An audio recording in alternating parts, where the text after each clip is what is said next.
Welcome to Changing Higher Ed, a podcast dedicated to helping higher education leaders improve their institutions. With your host, Dr. Drum McNaughton, CEO of The Change Leader, a consultancy that helps higher ed leaders holistically transform their institutions. Learn more at thechangeleader.com. And now, here's your host, Drum McNaughton. Thank you, David. Our special guest today is Gerry Czarnecki, Chairman and CEO of the National Leadership Institute and principal stockholder of the Deltenium Group. I've known Gerry through my membership with the National Association of Corporate Directors, where we are both fellows. And Gerry teaches board strategy, risk management, audit committee operations, and cybersecurity to their new fellows. Gerry recently stepped down from his serving as chair of the Board of Trustees of the National University System, a board on which he served for 29 years. And he's joining us to talk about the future of higher education and how it needs to transform both its business model and its governance structures. Gerry, welcome back to the show. It's good to be back. Good to be back. Yeah, it's been a few months since, actually it's been, I think, about a year since you've been on the show. And luckily we've been able to have a few conversations. In the meantime, you've got some big news here, stepping down from the National University System Board after what, 30 years? Close to 30. Well, yeah, I've had a long run through a really wide range of experiences with the university and then the system. But I've spent a lot of time with boards telling boards that they needed to refresh themselves. And so it was time for me to make my contribution to refreshing the board. So I am now trustee emeritus. They can go their way. Congratulations. It's always nice when we consultants follow our own advice, right? Right. So, well, you've been in the middle of this whole COVID thing with National and other institutions with which you work. This is the biggest change that I think I've seen in higher education in my entire lifetime. And obviously it's affecting boards as well. What are some of your observations with this? Well, I quite candidly agree with you. I think that COVID-19 has accelerated the day of reckoning for the higher education model. It has been clear to me for, I probably ought to be careful. It's been clear to me for a minimum of 5 years, but probably a little longer than that. I just don't want to blow smoke too much. That higher education was facing a day of reckoning. And I've known that the change was coming.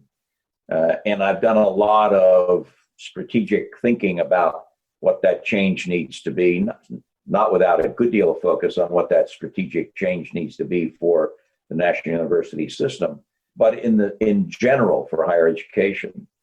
And COVID-19 has now forced the entire business model. And I know academics hate me to use the term business model, so I'm not going to apologize for it, but I keep getting preached to about how I shouldn't use the concept of a business model, but it is a business model, like it or not. It may be a tax-exempt business model for many institutions, but it is a business nonetheless. And that whole model, from financing to delivery systems to who manages what, who controls what, that model has been in need of change for some time. And it hasn't happened because there are a variety of factors that have protected institutions from facing that change. But COVID-19 basically said, time out, you can't do it the way you were doing it before. We're going to make you do it differently. And the minute COVID-19 and all of the stuff that government imposed on the society, and including higher education, has forced institutions to have to come to grips with the fact that they can't perpetuate what they've been doing.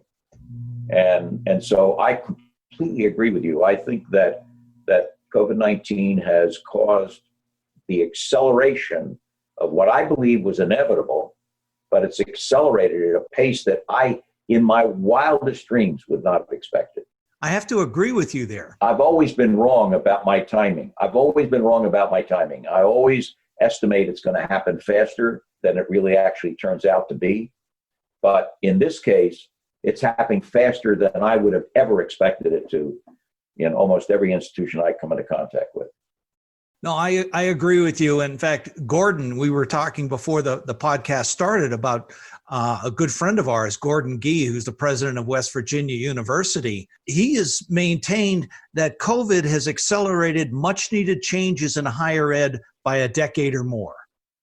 I think that's probably an accurate statement. I mean, first of all, I wouldn't disagree with Gordon because he's a really bright guy. But as a practical matter, I think that's exactly right. And quite frankly, I don't think we know exactly where it's going to end up either.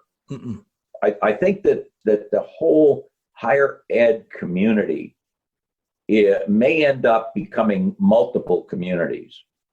And because it will become multiple communities, it's not inconceivable that community one will be so different from community two that they really won't know each other very well. So I'm not certain where it's going to end up. I think I know where some will end up, but there is this massive middle of institutions that are not at what I'll call the extremes.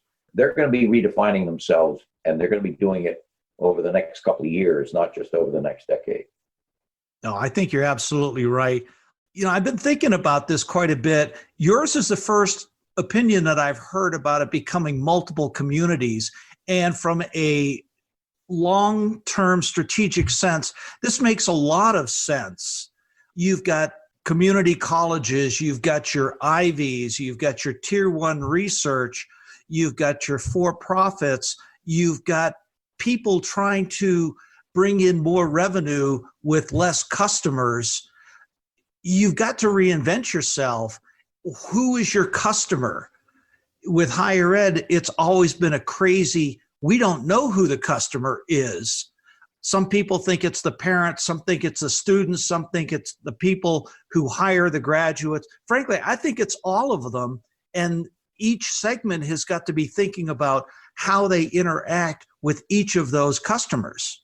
Well, and the institution itself will be separated by not only who they ultimately conclude are the primary customers, but they will be separated by their own nature and characteristic that will have to do with not only what they are doing, but what their financial resources are. And like it or not, and I'm not making an opinion about it, you can't take the R1 institutions and have them see themselves as the same as National University, as an example, right? We don't look anything like an R1 institution at National University. We are a completely adult learning organization. We have less than 0.5% of our students are first-time freshmen, right? It's a trivial number. In fact, it's essentially irrelevant. The students that we have at National University and all of our affiliates in the system are really students who are adults, average age 35 and more, and they're working adults primarily. They don't look anything like the first-time freshman that goes to XYZ college or XYZ university. Two is we are entirely into the word education. That's what we do. We provide a learning experience for students. And that learning experience is post-secondary higher education for our more adult-oriented student body. That is absolutely not what an R1 institution looks like. An R1 institution is called R1 for a reason. R stands for research, right? Like it or not, that's what the R means. So when you call a first-tier R1 institution an institution of higher education, it's a misnomer. They're an institution of learning, knowledge advancement, and education. The faculty is learning, the faculty is advancing knowledge, and oh, by the way, we also teach students. There is no comparison to the way that institution operates and the way a national university or others who are into completely focused on educating students. And so there are two communities right there that they have virtually nothing in common, except for the fact we call them a university. The other piece with that is looking at the revenue streams. The revenue streams are so different. Yes, R1s do have some student tuition coming in, but the majority of their money comes in through research grants. Or endowment money. And then your typical institution of higher ed, a national university per se, or many other privates, their money doesn't come in as much from a research perspective as it does tuition, room and board, these type of things. Well, to use National University as an example, our research grants are less than 1% of the total revenue of the institution. They're probably less than 0.5%. I haven't computed it recently. So at National University System, all of the institutions we have, our grant money is an exception rather than a rule, and it's entirely tuition-based. We have a modest, strict endowment, but it is an almost irrelevant amount of the amount of revenue that we have. Almost all of the revenue that institution has, or any of its institutions have, comes from tuition. Mm-hmm. That is a dramatically different business model, like it or not, from one that generates grant money and has endowments and has a few people who pay their rack rate on tuition. A few people, only a few. Well, the challenge being is, okay, so we've got your higher ed institutions that gear to the post-traditional learner, the over 25, commuter, long distance education. You've got your R1s, but then you've got many universities who are trying to be both. And I think those are the ones that are going to be in challenge. Yeah, that's the massive middle I was talking about. Yes. The R1s, the elites, if you will, their business model is not as challenged except at the undergraduate level. Mm-hmm. It's not as challenged as the ones at the other end where they're totally into the higher education. But the ones in the middle who are half into research, half into academic pursuit of new knowledge, and are also into the teaching of students, those are the ones whose business model is most challenged because they don't have the heavy grant money to subsidize the activities. They don't have the heavy endowment numbers to be able to subsidize the students. And so what they end up with is being under pressure to be able to continue their enrollment strategy, which is being, as we know from current data, being challenged right now. And they are faced with the fact that there are cost pressures on them to be able to be competitive in the marketplace that are making it more and more difficult for them to be able to provide the same learning experience that they used to provide. That's where the reformation is happening most painfully, I think. In the case of the R1s, they are challenged in the undergraduate learning experience, and they weren't ready for this. They were using the legacy model of in-classroom experience on a campus for their undergraduate programs. And all of a sudden, their students can't be on campus. And all of a sudden, they're not in classrooms. And they did not have the technology, they didn't have the operating systems in place to be able to do it. So what they are doing is they're essentially using Zoom to teach distance experiences, virtual learning. And Zoom is not a learning management system. I've got a granddaughter. She's at an elite R1 public institution studying nuclear engineering. She's a junior, and she has not been in a single classroom setting all year. It's been all virtual. to the best of my knowledge, all of it has been Zoom. That's not a learning management system. And that's not how you conduct online learning effectively. No. So they were not ready for this.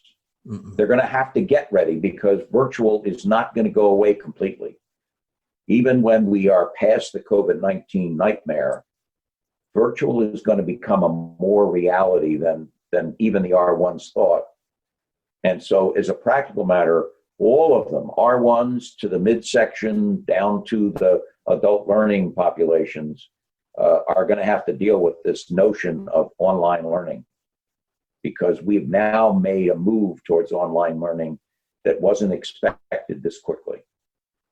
And so this is a huge challenge.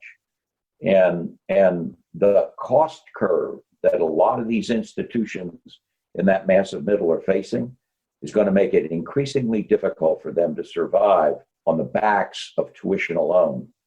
And unless they have a huge endowment, they're going to have a hard time being able to give the same kind of learning experience that they used to give. Yeah. My prognostication is that unless an institution has greater than 1,000 to 2,500 students, an endowment greater than 100 million, they are at definite risk of closing their doors, whether it be acquisition or just shuttering the place. Well, I think that's, let me give you a real-time example. In the National University system, none of these institutions I'm going to describe are institutions that are owned, if you will, by the parent company. We're a not-for-profit, so we have a .org organization that provides consolidating services to the affiliates. One of them is an organization called National University in San Diego, which has got about 30,000 students. Another one is a university in Seattle, which is City University of Seattle, which has got a couple of thousand students, maybe 3. We've got a lot of international students. So we've got a total of maybe 5,000 students there. And then we had a university that we just bought, which we converted from a for-profit to a not-for-profit university called North Central University, which has about 12,000 students, and it's almost entirely graduate education. 3/4 of them are online doctoral programs, and another quarter are master's programs, 100% online. And then we had a fourth university called JFK University in Northern California. JFK University had less than 1,000 students. As of today, JFK University does not exist.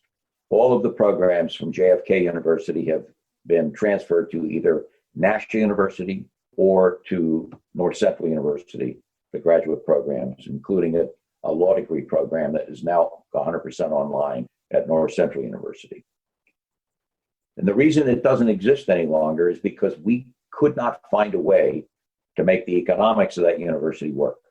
Just like you said, the economics of that small university using traditional learning experiences simply didn't work. And so you're right.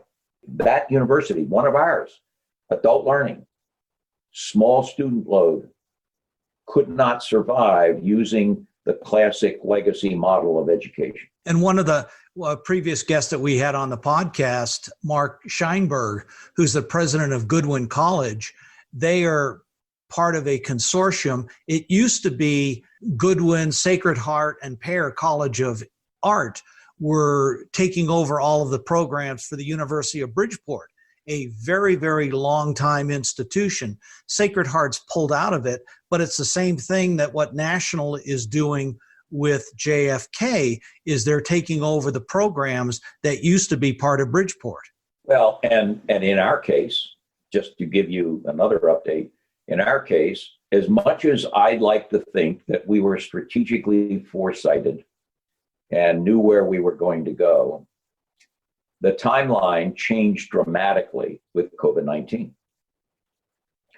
And so we ultimately had as our strategic plan to become a completely online university.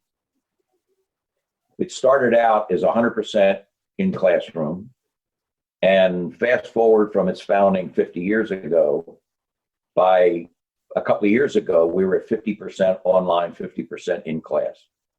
Our goal was to convert completely to online. In National University, we are now effectively 100% online today. We are liquidating real estate left and right. We just sold our corporate headquarters. The university system headquarters was sold. And we have been getting out of leases. We've been selling property because we no longer need classrooms. So we have accelerated by at least 3 or 5 years the move to 100% online, simply because of COVID-19. The tragedy is, and I have to say this very carefully because I don't want to say something totally and politically incorrect, but COVID-19 did us a favor. It forced us to move more quickly than we would have done or could have gotten away with in the transition to becoming 100% online. And by the way, not just 100% online, but 100% asynchronous online. So that our goal is not just online, but asynchronous online. And we're almost 100% asynchronous right now, except for City University, which is not 100% online right now. Yeah. Well, that brings me to an interesting question. The role of the board in all this.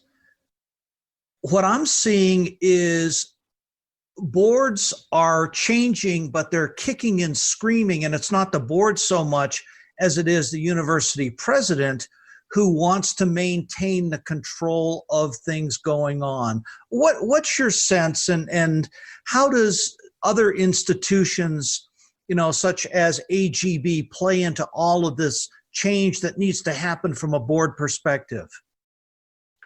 Well, as you know, I have done for the last 15 years, I've done a lot of consulting with corporate boards.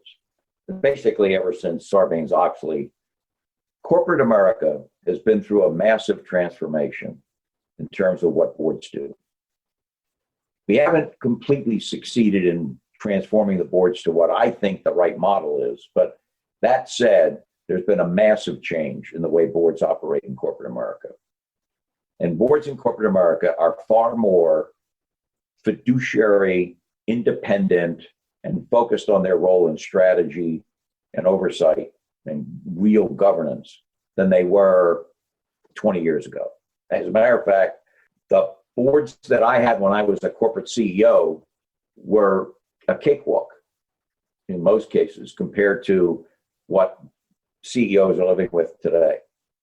They have accountability to boards that are acting in very independent ways differently. That transformation has not yet happened in higher education. Higher education is working at it, but it's way behind where corporate America is in the transformation. And so today, and by the way, it has a lot to do with the fact that these are volunteer boards. It has a lot to do with it, right? It's hard to ask volunteers to work as hard as it takes to do a real fiduciary job. It's really hard to do that. If I'm a volunteer and you're asking me to spend gobs of time working on strategy and working on my fiduciary duties, it's hard for me to commit that kind of time because I have a day job to do. And so a lot of board members in corporate America, they have day jobs, but if they're sitting on any more than one board, they're probably a professional director. And so they're getting paid and their day job is to be a board member. Whereas the typical volunteer board, that isn't their day job. Mm-hmm. So it's hard to ask boards to be as volunteers, as governance focused as they need to be true fiduciaries.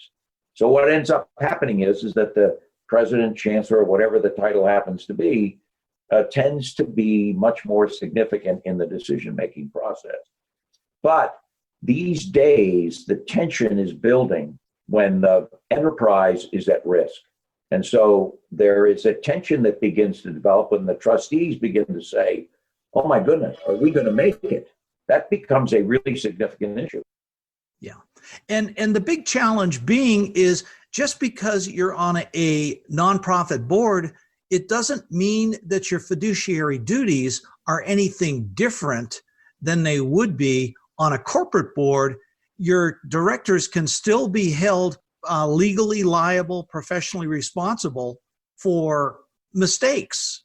Well, that's true. But more importantly, even if you think about this outside the notion of liability, there's a certain amount of fiduciary duty that in order to be in good conscience, legitimately doing your job, you need to pay attention to these issues, even if nobody's going to hold you financially liable, because in a not-for-profit, there's a fair amount of safe harbor for not-for-profit directors.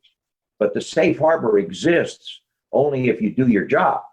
And it is clear that we have to be cognizant of the fact that fiduciary duty is, as you say, it applies to all board members of all enterprises. It doesn't matter whether you're a not-for-profit or a for-profit. It doesn't matter whether you're a higher education or a business model of some kind of profit enterprise. Fact is, you have a fiduciary duty. And it's hard to take the time to do that when your day job consumes most of your life. And so this is not an easy transformation for boards. And I will tell you that during the 4 years of my last term as chair of National University, I have had an enormous passion for that enterprise. You don't stay on a board for 30 years, almost 30 years, if you haven't got some kind of passion for it. But I have to tell you something. In the 4 years that I was chair, I spent more time on National University system issues and on my role as chair of that board than all 4 of my corporate boards put together. Now, that's a big deal. That took a lot of time. Now, I'm a little bit of a fanatic about being committed to doing what I'm supposed to do. So not all chairs are going to have that. But I can tell you that you can't be on one of these boards today without spending a lot more time than you ever did 10 years ago. Because today, the environment we're in is clearly challenging, and we cannot ignore the fact that there are, as you pointed out, there are a huge number of institutions out there whose very existence and survival is being threatened by what's going on in the marketplace right now. And so there are a lot of board members out there that are sitting there saying, oh my goodness, are we doing what's right to be able to survive, not let alone thrive, but are we going to be able to survive this? And it's a big deal. It's a big deal. It is. And boy, I wish we had more time, but we're coming right up to the end of it. So, my usual 2 questions for you, Gerry. 3 takeaways. Let's make this one for board members. 3 takeaways for board members, things that you folks, board members, have got to be focusing on right now with all of this transformation going on. Make sure you completely understand the educational system model that exists at your enterprise.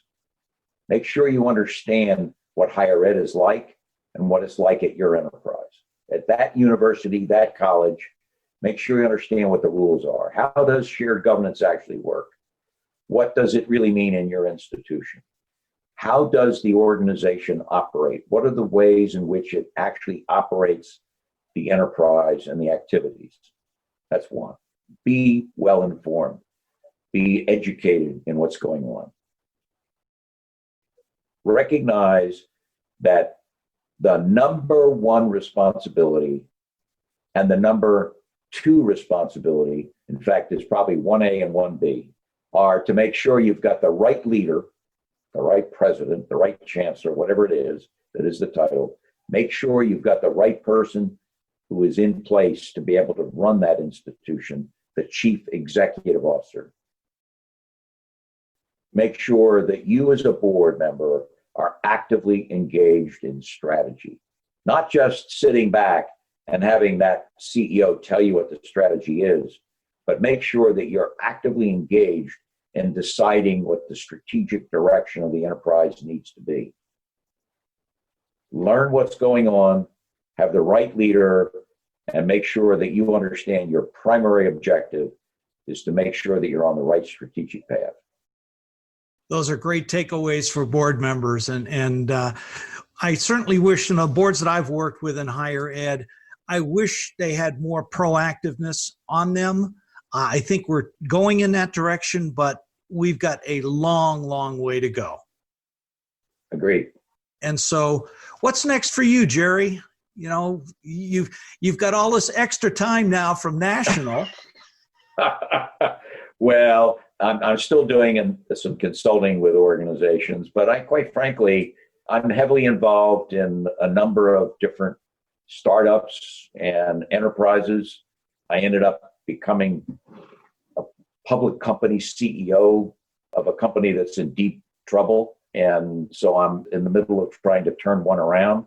Plus I'm on the board of a number of companies where I'm a significant investor. So most of my board work today is where I've got risk capital at work. Let's put it that way. Well, that makes sense. And, good luck with this turnaround here. If anybody can do it, I know you can. Thanks. It's been a pleasure having you on the show. We'll have to do this again in the near future. My pleasure, too. Take care, my friend. Thanks for listening this week, and a special thank you to this week's special guest and my friend, Gerry Czarnecki, former board chair at the National University System, and for his sharing his thoughts on how the roles of directors in higher education are changing and what universities need to do to transform and be sustainable going forward. Our next guests are Bill Connolly and Bob Massa from Enrollment Intelligence Now. Our listeners may remember Bill from a previous show where we discussed the enrollment cliff. And since his retiring from Bucknell University earlier this year, he has partnered with his longtime friend Bob Massa, former VP of Enrollment at Johns Hopkins, to assist universities in overcoming enrollment challenges. Bill and Bob will be looking at how things have changed in the COVID era and what institutions must be thinking about to ensure their enrollment meets their goals going forward. Changing Higher Ed is a production of The Change Leader, a consultancy committed to transforming higher ed institutions. Find more information about this topic, along with show notes on this episode at changinghighered.com. If you've enjoyed this podcast, please subscribe to the show, and we would also value your honest rating and review. Email any questions, comments, or recommendations for topics or guests to podcast@changinghighered.com. Changing Higher Ed is produced and hosted by Dr. Drum McNaughton, post-production by David L. White.